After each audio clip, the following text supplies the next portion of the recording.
Hey everyone, today I'm diving into one of the most inspiring stories from the Bible, how Queen Esther saved her people and the origins of the festival of Purim. So, let's get started. After the dramatic fall of Haman, yes, the same Haman who built gallows for Mordecai and ended up being hanged on them himself, you'd think the danger was over, but it wasn't. See, the decree Haman wrote in the king's name still stood.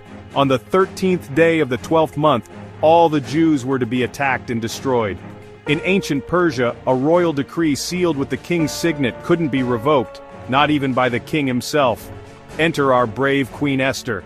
Risking her life for the second time, she approached King Xerxes, fell at his feet weeping, and pleaded with him to stop the annihilation of her people.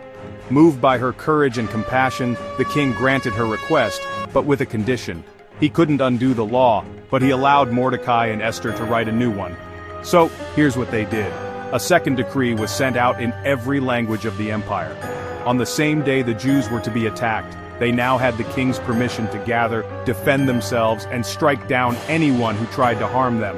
When this decree went out, joy and celebration spread throughout the Jewish community. They knew their God had not abandoned them.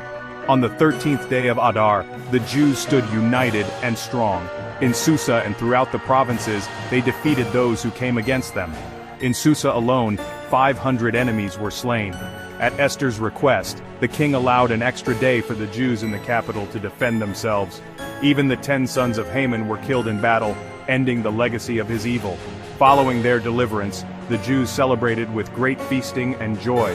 Mordecai declared that these days should be remembered every year as the festival of Purim, a name taken from the pur, the lot, that Haman cast to decide the day of their destruction. But God turned that day of sorrow into a day of gladness. He overturned the enemy's plans and exalted the lowly. Purim became a joyful and sacred time, a reminder to all generations that when God's people stand together in faith and obedience, deliverance will come.